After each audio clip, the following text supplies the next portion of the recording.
Yes boss, ये तो खून ही है। चल के देखते हैं सर। सचिन ये देखो खून के निशान इस तरफ। सर उनके साथ देखते ही ये खून के निशान कहाँ तक जाते हैं।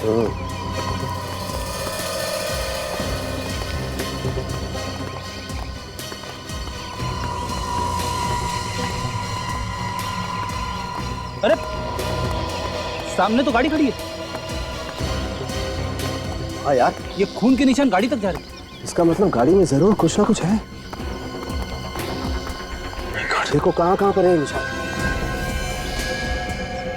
गाड़ी के आगे तो खून नहीं है, खून यहीं तक है सर। मतलब ये निशान डिक्की में से निकल रहे हैं। इसका मतलब इस डिक्की के में कुछ, अरे यार डिक्की का लॉक तो खुला हुआ है। ओह माय गॉड, लाश। किसी को कुछ भी पता नहीं चलेगा। पता लग गया ना तो बहुत बड़ी मुसीबत फंस जाएंगे हम लोग। यार मैं हूं ना यार। देख लो। Good morning ma'am. Good morning. Rohit, अगर डैडी ने देख लिया ना हम रोज जॉगिंग के बहाने यहाँ मिलते हैं, तो तुम्हें तो शहर छोड़ के भागना पड़ेगा। नहीं देखो, तुम भागने की बात मत करो।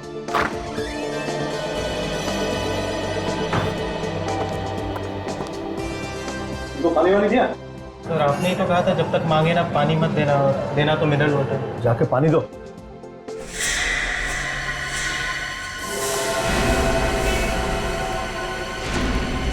ये कौन है?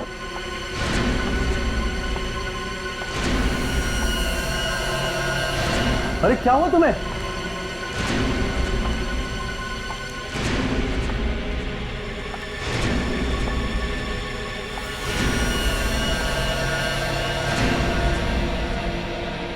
तुम कुछ कहना चाहती हो? खून? भाई भाई रोको उसे। तुम कुछ कहना चाहते हो? अरे क्या हुआ जल्दी को? भाई कोई फोन करो सीआईडी को। मैं कहती। Hello hello CID.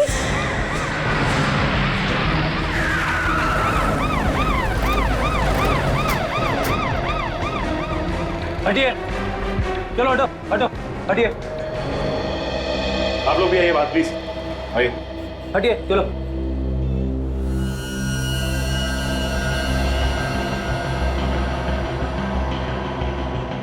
बॉस, ये लड़की जिंदा है, हॉस्पिटल लेके जाना पड़ेगा। विवेक, स्ट्रेचर मंगवा। Yes sir.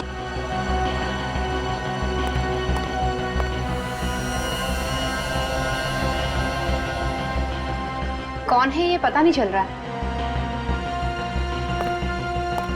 अच्छा ये बताइए कि आप इस लड़की को जानते हैं?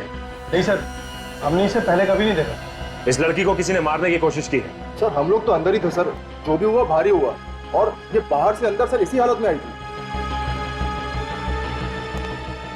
सर शायद कोई नुकीला हथियार घुसा है सर में। हाँ फ्रेडी, और ये हथियार बहुत अंदर तक घुसा हुआ है। सर इसे बाहर नहीं निकाल सकते क्या? नहीं, यहाँ पर नहीं निकाल सकते। देखो काफी खून बह गया है, इस हथियार को ऑपरेशन के बाद ही निकाल सकते हैं। इसे हॉस्पिटल लेके जाना पड़ेगा। चलिए चलिए, जल्दी जल्दी चलो जल्दी करो। चल संभल के, आओ संभल के।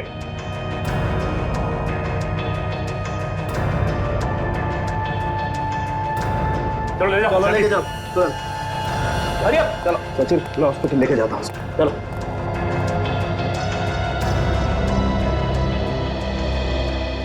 आप लोग प्लीज आगे आइए प्लीज। अच्छा ये बताइए कि ये लड़की ये आप लोगों के सामने आई थी ना? Yes sir. तो आप लोगों को पता कैसे नहीं कुछ?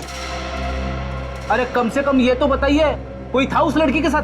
नहीं सर, आई तो अकेली ही थी, पर कुछ कहने की कोशिश कर रही थी, लेकिन समझ नहीं आ रहा था क्या कहना चाहती है। सर ऐसा लग रहा था जैसे वो हमला करने वाले के बारे में कुछ बताना चाहती है। इसका मतलब हमला कहीं आसपास ही हुआ है। हाँ, और अगर हमला यहीं कहीं हुआ है तो जरूर किसी न किसी ने तो देखा ही होगा। अच्छी बात है अगर किसी ने देखा है तो। एक काम करते हैं, सड़क पे यहाँ आसपास पूछताछ करते हैं। एक काम करते हैं, बाजू वाली दुकान खुली है, इससे पूछते हैं। भाई साहब जरा यहाँ आइए।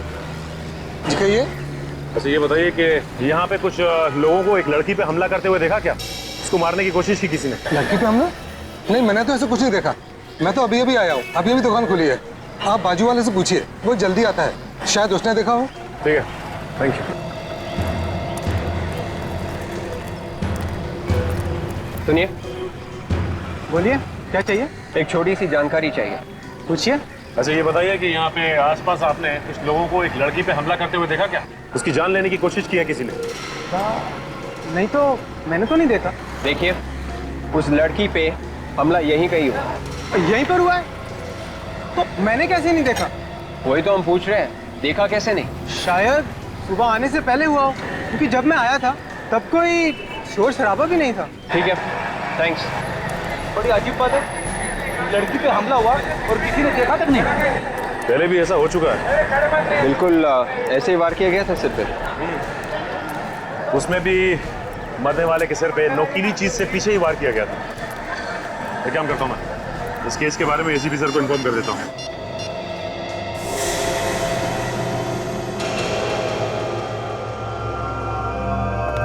सब 5 केसेस की फाइल्स आ गई जैसे आपने मंगाई थी। तो फिर देखो देखो क्या हर एक केस में उसी तरह का हथियार इस्तेमाल हुआ है जैसे उस लड़की के सिर में लगा है। देखो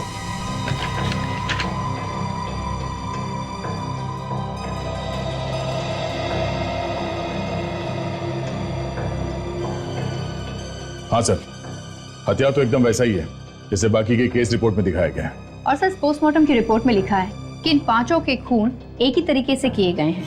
और एक बात नोटिस की तुमने इन 5 केसेस में, ये 5 के 5 खून 3 साल में हुए, मगर हर खून के बीच में 6 महीने का समय बीता है।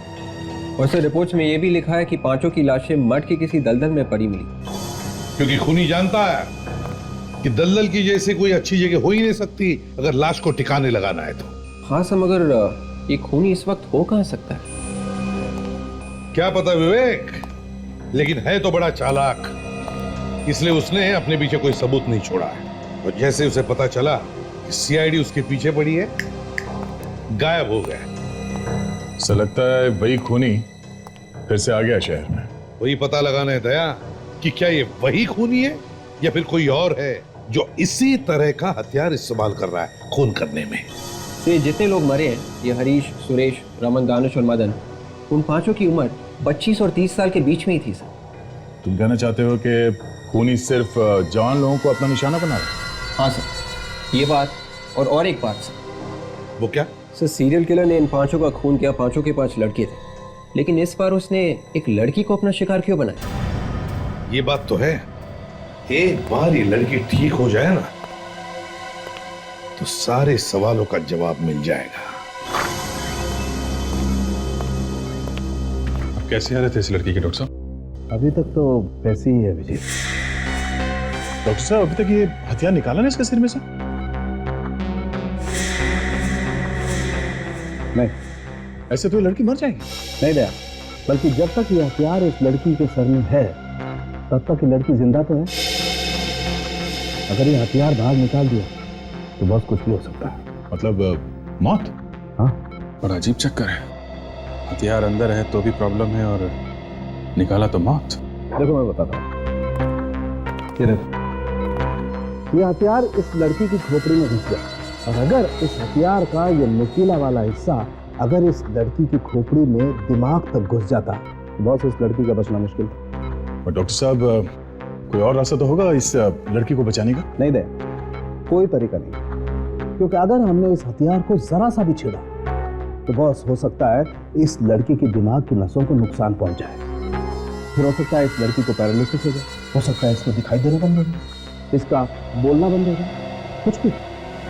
इसका जिंदा बचना बहुत जरूरी है हमारे लिए डॉक्टर साहब। किसी तरीके से अगर इसे होश आ जाए और ये कुछ बता दे, क्योंकि खूनी को तो इसने देखा ही होगा ना। हाँ वो तो ठीक है अभिजीत, लेकिन पहले तो ये देखना पड़ेगा कि इस लड़की को कुछ याद भी रहता है कि नहीं। डॉक्टर साहब ऐसे बैठे रहने से काम नहीं चलेगा, कोई ना कोई रास्ता तो निकालना ही पड़ेगा। हाँ वो सर, लेकिन कोई भी रिस्क लेने से पहले हमें इसके घर वालों से परमिशन लेनी पड़ेगी, प्लीज। डॉक्टर साहब पहले पता तो चले कि इसके घर वाले हैं कौन, तब परमिशन लेंगे ना। अभिजीत चिंता मत करो, मैंने अखबारों में और न्यूज चैनल्स में खबर दे दी है, शायद कोई आ जाए। ये क्या कर दिया डॉक्टर साहब आपने? क्यों? अरे इश्तेहार पढ़ के खूनी यहाँ दोबारा आ गया और इस पे हमला किया तो क्या करेंगे? और सर एक बात मैं आपको बता दूं, अगर इस खूनी ने इस पे फिर से हमला किया तो ये बेचारी तो चिल्ला भी नहीं पाएगी। इसके सिक्योरिटी का भी इंतजाम हो जाएगा। क्या कर दिया डॉक्टर साहब? अब इसके पहले कि खूनी इस तक पहुंचे, हमें खूनी तक पहुंचना होगा किसी भी तरीके से। चिंता मत करो अभिजीत, एक उपाय है मेरे पास। अभिजीत, अगर हमारी याददाश्त चली भी जाती है तो भी कुछ चीजों की छाप हमेशा के लिए उसके दिमाग में रह जाती है। जैसे कि आखिरी वक्त में उसने क्या किया, वो किन किन लोगों से मिला, उसके साथ क्या हुआ। वो कोई भी चीज या वो कोई भी घटना अगर दोबारा से उसके सामने लाएं तो उसके दिमाग में एक हलचल मच जाती। इसके चेहरे के हाव भाव से हम पता लगा सकते हैं कि इसने आखिरी बार क्या देखा था। हाँ अभिजीत, इस प्रोजेक्टर पे हम इसे कुछ चीजें, कुछ लोग, कुछ जगह, कुछ घटनाएं दिखाएंगे, फिर देखेंगे इस पर क्या रिएक्शन। ठीक है डॉक्टर साहब।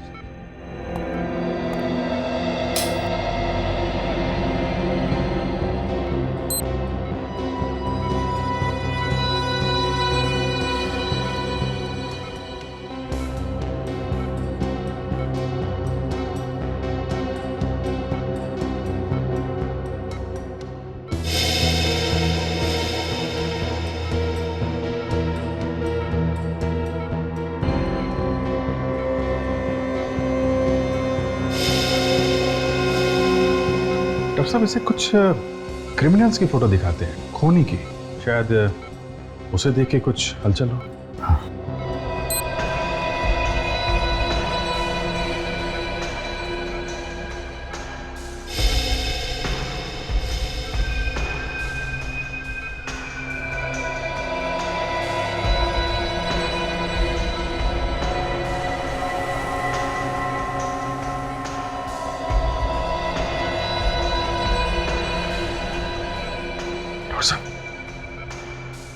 कुछ चेहरे पे हलचल है,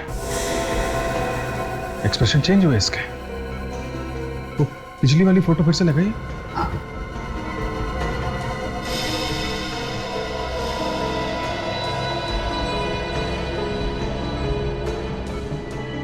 इस फोटो को देख के तो कोई एक्सप्रेशन चेंज नहीं हुआ। सर अब अगला इमेज फिर से दिखाइए।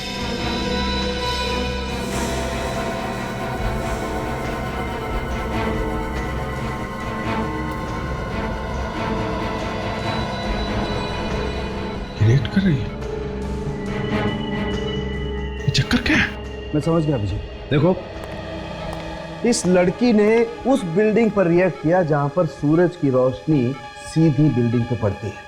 इसका मतलब साफ है, इस पर हमला ऐसी बिल्डिंग के आसपास किया गया है जहां पर ये सूरज की रोशनी सीधी पड़ती है और रिफ्लेक्ट होकर आती है। मगर सर ये बिल्डिंग तो यहाँ की नहीं लग रही है। कोई बात नहीं फ्रेडी, इससे मिलती जुलती कोई दूसरी बिल्डिंग होगी। इस लड़की पे हमला सुबह हुआ है कॉफी शॉप में, तो हमें पता लगाना पड़ेगा कि उस वक्त आसपास ऐसी कौन सी बिल्डिंग है जिस पर सूरज की रोशनी पड़ती है। वहीं से कुछ पता चलेगा।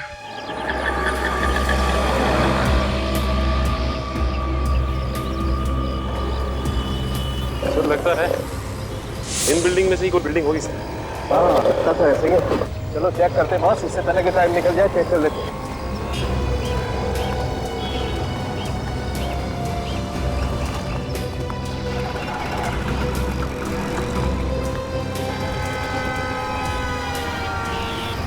ये बिल्डिंग है, ये देखो सन डायरेक्ट इस बिल्डिंग पर पड़ रहा है। सर ये तो बिल्कुल वैसी बिल्डिंग है जैसे प्रोजेक्टर से देखी थी हमने। बिल्कुल बिल्कुल फ्रेडी, तुम ठीक कह रहे हो, ऐसी ही बिल्डिंग है। इसका मतलब इस बिल्डिंग के आसपास ही कुछ ना कुछ हुआ है उस लड़की का। सर अगर इसके आसपास ही कुछ हुआ है तो हमें यहाँ कुछ ना कुछ मिलना चाहिए। बिल्कुल मिलना चाहिए। चलो चेक करते हैं। एक मिनट सचिन, ये कुछ खून जैसा है। यस बॉस, ये तो खून ही है। चल के देखते हैं सर। सचिन ये देखो खून के निशान इस तरफ। सर उनके साथ देखते ही ये खून के निशान कहाँ तक जाते हैं।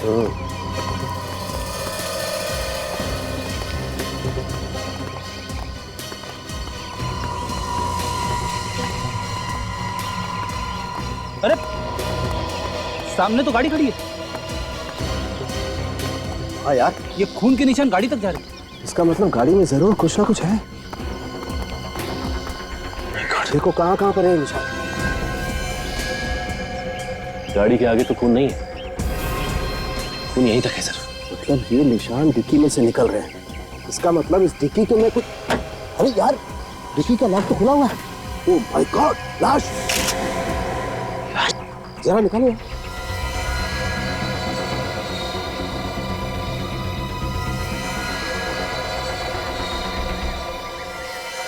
खून निकल कहां से रहा है इसके?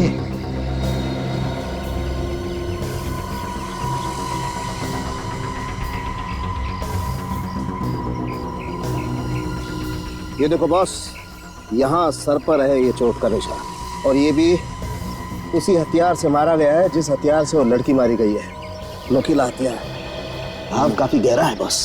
काजल देखो इसके पास से कुछ आईडी वाईडी मिलता है क्या?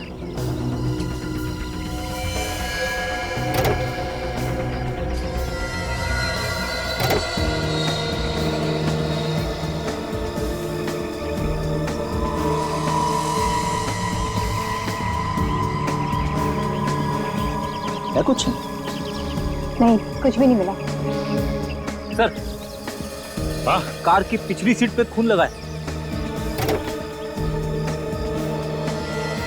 बॉस, और आगे की सीट पे भी बहुत सारा खून है। एक मिनट, जरा सैंपल ले लेते हैं।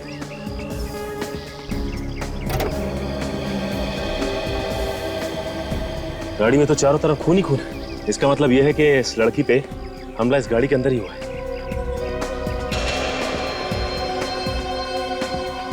देखो विवेक, कुछ और मिलता है क्या?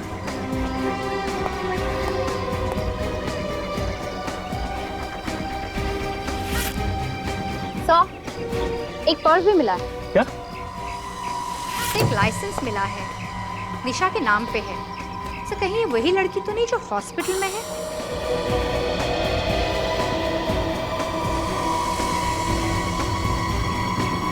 इसमें पेट्रोल पंप का रसीद है। कल शाम को इस गाड़ी में पेट्रोल भराया गया था क्रेडिट कार्ड से। एक बात तो साफ हो गई, जिस लड़की के सिर में नुकीला हथियार घुसा है, ये कार उसी की है और उसी का नाम निशा है। सचिन, मैं इस लाश को लैब लेके जाता हूँ। हाँ सर। फ्रेडी, काजल, तुम इस सोमगम पेट्रोल पंप पे जाके देखो, कुछ मिलता है क्या?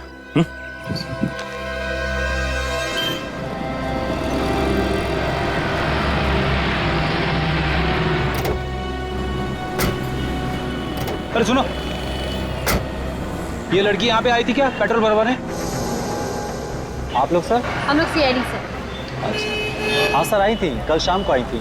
तुम जानते हो इसे? हाँ सर, जानते हैं। ये तो हमारी निशा मैम है, हमारी रेगुलर कस्टमर हैं। और कल तो हमारे मंगत साहब से इनका झगड़ा भी हो गया था। ये मंगत कौन है? हमारे मैनेजर साहब। मैनेजर के साथ झगड़ा हुआ?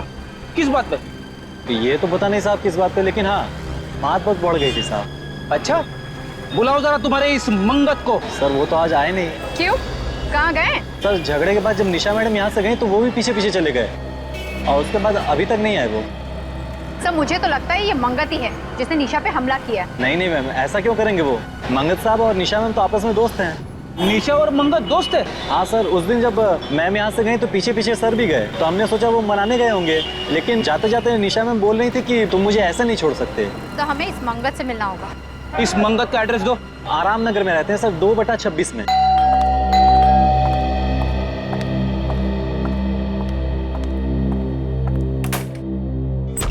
जी कहिए।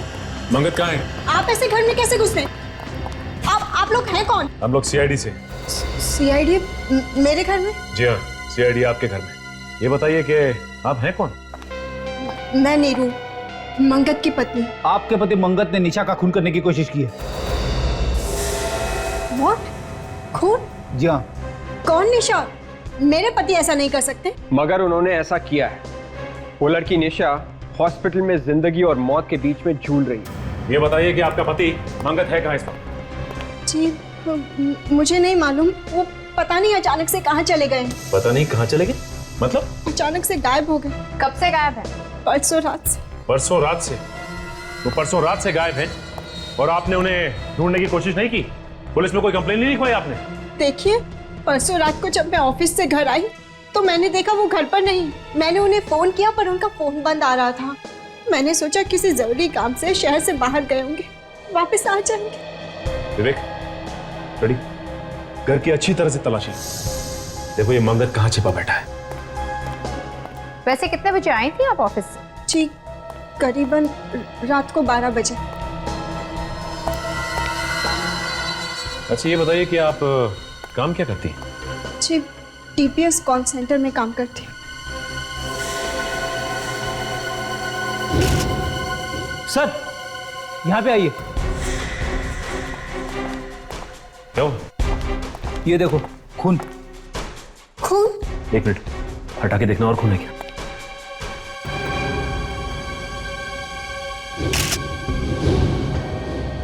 ओह माय गॉड, इतना सारा खून। मैडम आप ये बताइए कि ये खून आया कहां से इतना सारा? पता नहीं ये खून कहाँ से आया। कमाल है, हम आपसे पूछ रहे हैं और आप हमसे पूछ रही है। सच में मुझे नहीं पता ये खून कहाँ से आया। मैं जब घर में आई तो यहाँ पर खून नहीं था। सर मुझे तो लगता है कि मंगत ने निशा पे यहीं पे हमला किया होगा। हाँ काजल, लगता तो ऐसा ही है। जल्दबाजी में उसे खून साफ करने का मौका नहीं मिला होगा, इसलिए उसने इसे कारपेट से ढक दिया। विवेक, ये खून का सैंपल उठा ले। और नीरू जी ये बताइए कि आपके पास अपने पति मंगत की फोटो तो होगी ना? है। अब उसकी फोटो लेके आइए, हम खुद पता लगा लेंगे कि ये मंगत कहाँ छिपा बैठा है। जी लाती हूँ।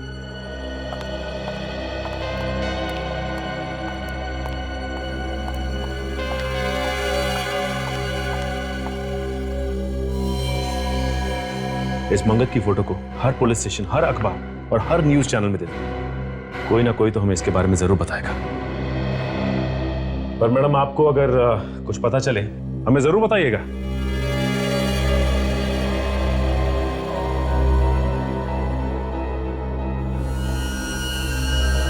सचिन, इस आदमी के सर में भी ठीक वैसा ही घाव है जैसा हमें पुरानी लाशों में मिला था। 2 इंच चौड़ा और 3 इंच गहरा। मतलब सर हम ये कह सकते हैं कि निशा के सिर में जो हथियार घुसा हुआ है उसी हथियार से बाकी के भी खून किए गए और इस आदमी को भी उसी हथियार से मारा गया। हाँ सच, खूनी ने पहले इसे मारा और उसके बाद उसने निशा को मारने की कोशिश की। अच्छा, जो कार में से खून मिला था उससे कुछ पता चला क्या? कार में से जो हमें खून मिला है वो एक का नहीं 2 लोगों का है। 2 लोगों का खून? जी 2 लोगों का। अच्छा, उसमें निशा का भी खून है या नहीं? निशा का तो खून है ही और साथ में इस आदमी का भी खून है जो यहाँ मरा पड़ा है। मतलब इस आदमी का भी खून मिला है। उस खून के बारे में कुछ पता चला जो हमें मंगत के घर से मिला था? वो खून भी इन दोनों लोगों का है, निशा का और इस आदमी का। मतलब साफ है, मंगत के घर में ये आदमी और निशा दोनों मौजूद थे। सर एक बात समझ में नहीं आई कि मंगत ने इस आदमी को अपने ही घर में क्यों मारा? कहीं और भी तो मार सकता था। और तो और उसने निशा को भी अपने ही घर में मारने की कोशिश की। सर निशा के ड्राइविंग लाइसेंस पे जो एड्रेस लिखा था वहां पे मैं गया था। निशा के साथ एक लड़की रहती है, उसकी रूममेट दिव्या, वही बताएगी इस आदमी के बारे में। वो लड़की है कहाँ पे? वो सिटी लाइफ हॉस्पिटल में आने वाली है निशा से मिलने। इस लड़की से पूछना पड़ेगा ये आदमी है कौन। क्या इतने दिनों के बाद एक काम करने के लिए दिया और तुमने अभी तक किया ही नहीं? तुम तो दिन रात ऐसे ही लोगों के बीच में रहते हो ना। फिर देख, एक बात सुन ले, मुझे मालूम है अभी भी तुम चोरी करते हो और पॉकेट भी मारते हो। नहीं तू मेरी बात सुन, मुझे सब कुछ मालूम है और कैसे भी करके इस आदमी के बारे में मुझे खबर लाके, कहाँ छुपा है, किसने छुपाया है, सब कुछ फिर से अपनी चोर कंपनी से पूछ और जल्दी से जल्दी बता। तेरा रोना सुनने के लिए मैंने फोन नहीं किया, समझा?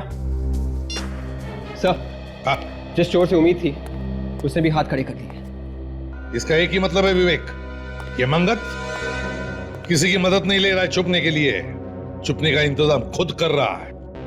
किसी खबरी तक को मालूम नहीं इसके बारे में। मैंने हर पुलिस स्टेशन में मंगत की फोटो दे रखी है सर। उन्होंने भी बोल दिया, bus station, railway station, hotels या जो भी कोई जगह हो जहाँ पे वो छुप सकता है, मैंने सब जगह खबर पहुंचा दी। हाँ लेकिन विवेक 24 घंटे हो गए, 24 घंटे, और अब तक खबर कैसे नहीं मिली? फिर सब लोग बार बार फोन कर रहे होंगे। सर 5 मरने वालों के रिश्तेदार और घर वाले हैं। आइए आइए। सर क्या खूनी पकड़ा गया? जी नहीं, खूनी पकड़ा नहीं गया। हमें आपकी मदद चाहिए उसे पकड़ने के लिए। मेरा तो इकलौता बेटा था सर, मेरे घर का चिराग ही बुझा दिया उसने। पर अब जैसा कहेंगे हम करेंगे। ठीक है, इसे देखिए। क्या आप लोगों ने इसे कभी देखा है? पहचानते हो आप इसे? नहीं सर, हम नहीं जानते। कौन है ये सर? हमें लगता है इसी ने खून किया है आपके रिश्तेदारों का। हमने तो इसे कभी नहीं देखा है सर।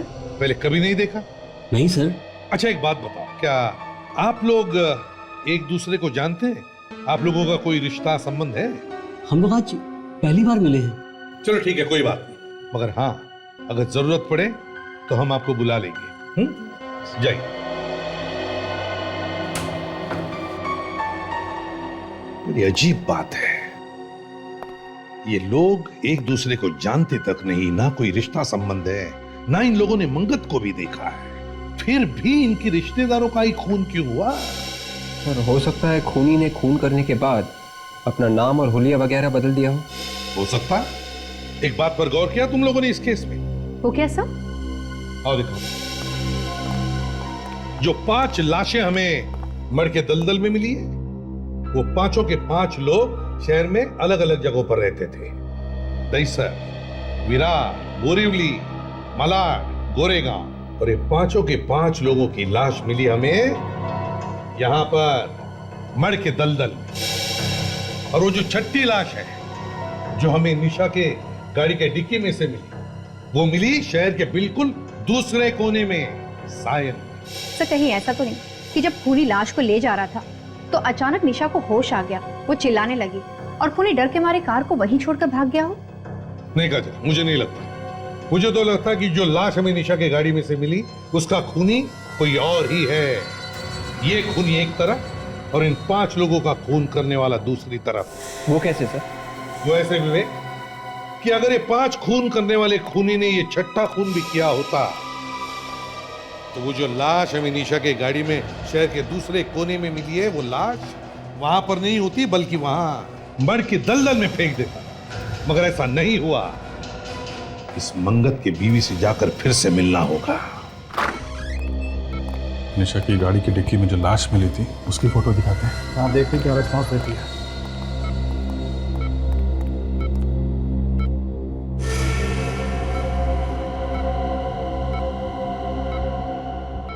चेहरे पे खुशी आ गई है, लगता है जानती है इसे। शायद इसका कोई परिवार वाला ही होगा या और कोई करीबी। सर, ये दिव्या है, निशा के साथ रहती थी। ओह माय गॉड, निशा। एक मिनट प्लीज, डोंट टच। इसकी ये हालत किसने की है? जिसने भी किया है बहुत जल्दी पकड़ा जाएगा। आप ये फोटो देखिए, इस आदमी को जानती हैं आप? नहीं सर, मैंने इसे कभी नहीं देखा। याद करने की कोशिश करो दिव्या, शायद तुमने इस आदमी को निशा के साथ देखा होगा या घर के आसपास कहीं घूमते हुए देखा हो। नहीं सर, मैं तो इसे पहली बार देख रही हूँ। इस आदमी की लाश हमें निशा की कार की डिक्की में मिली है। कार की डिक्की में लाश? जी, यह आदमी कहीं निशा का बॉयफ्रेंड तो नहीं था ना? बॉयफ्रेंड हो सकता है सर, लेकिन मैं इसके बारे में आप लोगों को कुछ नहीं बता सकती। क्यों? आप तो इसके साथ रहती हैं, आपको तो काफी कुछ मालूम होना चाहिए। नहीं सर, बॉयफ्रेंड के बारे में निशा ने कभी कोई बात नहीं की, ना मुझसे ना मेरे सामने। इसके बारे में कुछ भी बताना बहुत ही मुश्किल होगा। ठीक है, अभी आप जा सकते हैं, जरूरत पड़ेगी तो आपको दोबारा बुलाएंगे। जी सर। Thank you.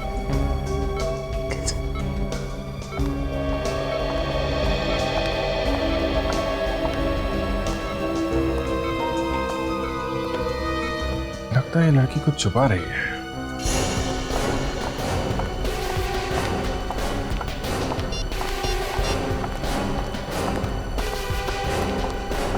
इसका तो मोबाइल स्विच ऑफ आ रहा है। और ये क्या है? घर पे भी ताला लगा हुआ। ये नीरू गई कहाँ? मोबाइल भी ऑफ आ रहा है। मंगत के गायब होने के पीछे कहीं इस नीरू का हाथ तो नहीं है? पहले अपने पति को ले जाके कहीं पे छुपा दिया और फिर खुद उसके पास पहुंची। हो सकता है विवेक, लेकिन इस वक्त कुछ भी कहना जल्दबाजी होगी। अरे भाई साहब, इधर आइए। इधर आप नीरू जी के पड़ोसी हैं ना? हाँ जी। ये बताइए कि ये नीरू गई कहाँ है? ताला लगाया घर पे? ये तो उसी वक्त यहाँ से निकल गई थी जब आप लोग यहाँ आए थे। क्या? उसी वक्त से गायब है? हाँ, उसी वक्त निकल गई थी और तब से अब तक वापस नहीं आई। अभी कैसे पता चलेगा कि ये दोनों गए कहाँ? अच्छा, ये मंगत सोमगम पेट्रोल पंप का मैनेजर है ना? हाँ, वहीं से कुछ ना कुछ पता चलेगा।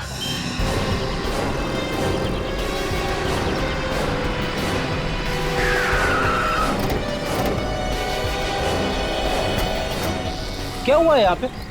इतने सारे लोग काम धंधा छोड़ के कैबिन के बाहर क्यों खड़े हैं भीड़ लगा के? तो मुझे तो लगता है कोई गड़बड़ हो गई है। क्या भीड़ लगा रखी है? चलो हटो, हटिए हटिए। क्या हुआ है? तो किसी ने कंप्यूटर की हार्ड डिस्क चोरी कर ली सर। क्या? इतने सारे लोगों के सामने कंप्यूटर की हार्ड डिस्क चुरा ली, वो भी दिन दहाड़े? चारों तरफ लोग ही लोग हैं। ये क्या है? कमरे का सारा सामान भी बिखरा पड़ा है। किसने किया है? पता नहीं सर। पता नहीं मतलब? आप लोग थे ना यहाँ पर? मैम हम लोग तो उस तरफ काम कर रहे थे और कमरे में कोई भी नहीं था। एकाएक मैं यहाँ आता हूँ तो देखता हूँ कि कंप्यूटर की हार्ड डिस्क गायब है और सारा सामान बिखरा पड़ा है। किसी को देखा यहाँ से भागते हुए? नहीं मैम, भागते तो किसी को नहीं देखा। नहीं नहीं नहीं, तुम झूठ बोल रहे हो। सर मैं झूठ क्यों बोलूंगा सर, मैं तो पहले ही से डरा हुआ हूँ। हार्ड डिस्क चोरी होगी, उसमें सारे रिकॉर्ड थे। अब मालिक अलग से तंग करेगा। एम्प्लॉइज का सारा रिकॉर्ड्स भी था उसमें? हाँ सर। अच्छा, मंगत के बारे में तुम और क्या जानते हो? मैम मुझे और कुछ भी नहीं मालूम, जो भी मालूम था सब बता चुका हूँ। ये मंगत कितने दिनों से काम कर रहा था यहाँ पे? यही कोई 2 महीने। मंगत के परिवार वाले या उसके रिश्तेदारों के बारे में कुछ जानते हो? मैम उनके रिश्तेदारों से हमें क्या लेना देना। इससे पहले कहाँ पे काम करता था वो? ये भी नहीं मालूम। तो मुझे तो लगता है कि ये हार्ड डिस्क नीरू ने ही चुराया है। चुरा के जाएगी कहाँ? सीआईडी उसे पकड़ ही लेगी। इसकी बीवी गायब है। पेट्रोल पंप पे जहां पे ये नौकरी करता था वहां से इसके रिकॉर्ड्स गायब हैं। अब इसे ढूंढे तो ढूंढे कैसे? से फोटो जहाँ खींची गई है वहीं से कोई जानकारी मिल सकती है। हाँ, मगर ये तस्वीर कहाँ खींची गई है ये पता चलेगा कैसे? हाँ विवेक, पता चल सकता है, पता चल सकता है। इधर आओ। Yes sir. देखो फोटो में पीछे की तरफ कुछ दिख रहा है, स्कैन करके देखो। Yes sir.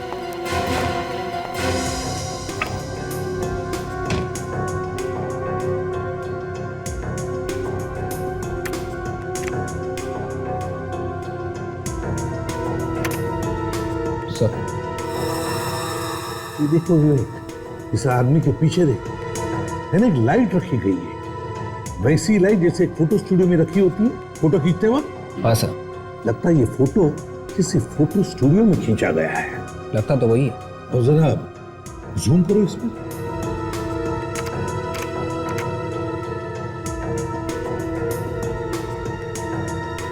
ये देखो, इस तरफ देखो फोटो में खिड़की जैसी है। सर खिड़की के बाहर कुछ दिख रहा है लेकिन साफ साफ नहीं दिख रहा। हाँ, साफ दिख नहीं रहा है, उसे शार्प करो जरा, शार्प करो। Yes sir.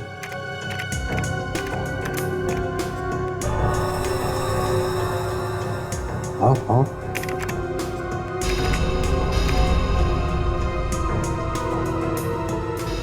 RASM, ये क्या है? आई सर, आई। रश्मि थिएटर। सी रश्मि थिएटर तो सिकंदरपुर एरिया में है। सिकंदरपुर एरिया। रास्ते के दोनों तरफ ध्यान रखो, देखो यहीं कहीं होना चाहिए।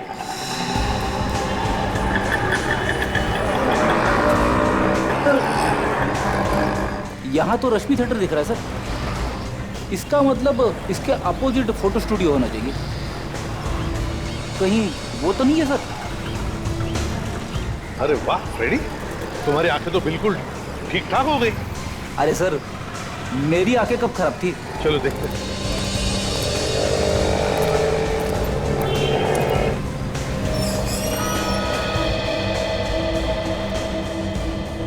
यही वो स्टूडियो है।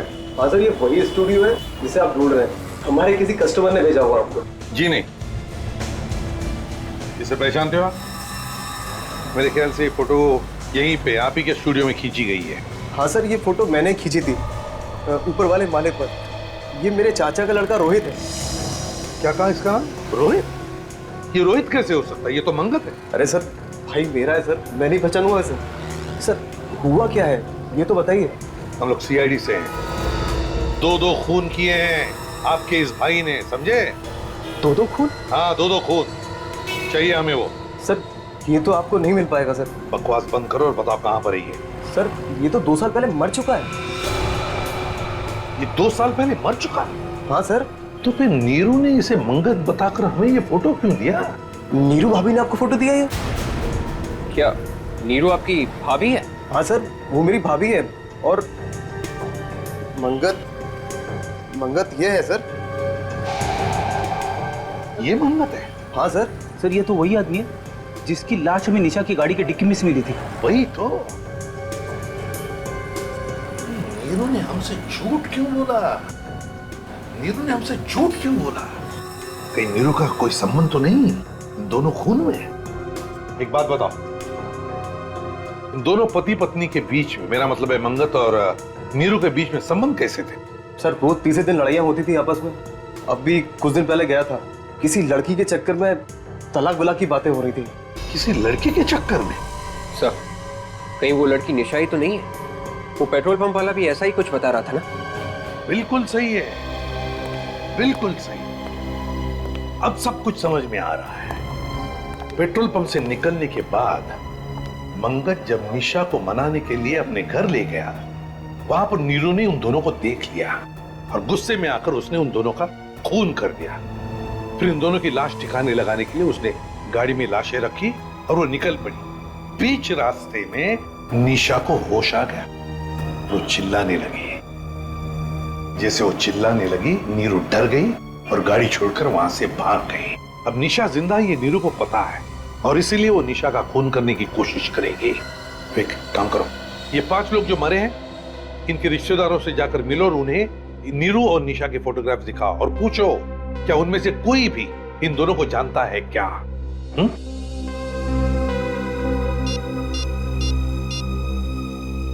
अभिजीत, जल्दी सिटी लाइफ हॉस्पिटल पहुंच जाओ, फ्रेडी भी वहीं पर आएगा।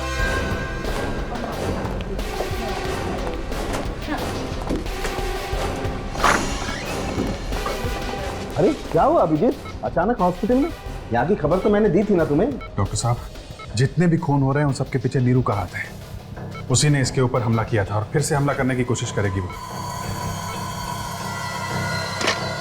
अरे लेकिन यहाँ इतनी सिक्योरिटी है, वो आ कैसे सकती है? कुछ भी हो सकता है डॉक्टर साहब, होशियार तो रहना ही पड़ेगा।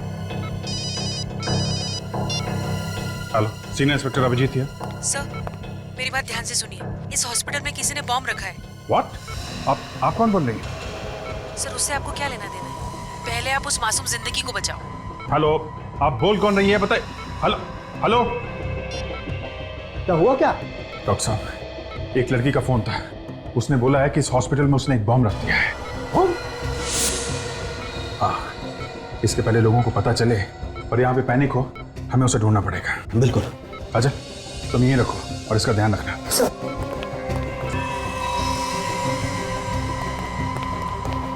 पूरा हॉस्पिटल अच्छी तरीके से चेक करना पड़ेगा। बम स्क्वाड को फोन करो। सर कहीं उनके आने से पहले बम फट गया तो? क्या मतलब, भागना चाहते हो? भागना है तो अभी निकल जाओ, निकलो यहाँ से। सर मैं अपनी जान देने के लिए तैयार हूँ सर। ठीक है, ढूंढो, तब तक मैं चेक करता हूँ ये नंबर कहाँ से आता।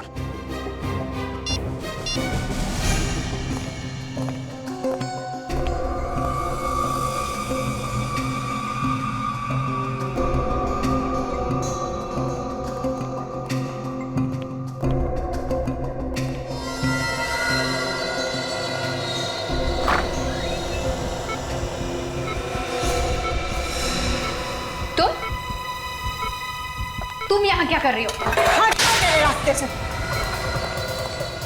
Hello hello, city hospital? City hospital? ये सिटी हॉस्पिटल का नंबर है? हाँ सर, क्या हुआ? नहीं कुछ नहीं, मैं आपको बाद में फोन करता हूँ। मैंने कहा हट जाओ मेरे रास्ते से। अपने आप को हमारे हवाले कर दो। मैंने कहा हट जाओ मेरे रास्ते से।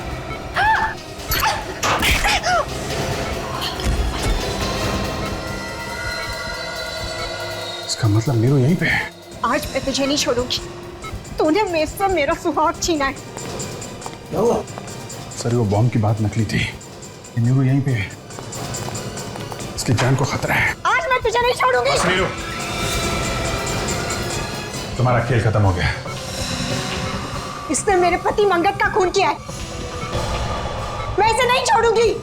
नहीं नहीं, देखो जो तुम कर रही हो बहुत गलत कर रही हो। ये चाकू मुझे दो। मैंने कहा हट जाओ मेरे रास्ते से। जाओ यहाँ देखो, अगर इसने कुछ किया तो इसकी सजा कानून देगा। ये चाकू दो मुझे।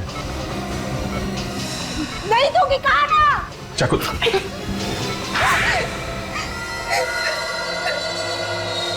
बताओ, क्या वजह थी जो तुम निशा को मारना चाहती थी? इसने मुझसे मेरा पति छीन लिया था। मैंने इसे बहुत बार समझाया कि उनका पीछा छोड़ दे, लेकिन ये नहीं मानी। तो तुमने इसे मारने की कोशिश की, मगर ये बच गई। मैंने इसे इसलिए मारने की कोशिश नहीं की।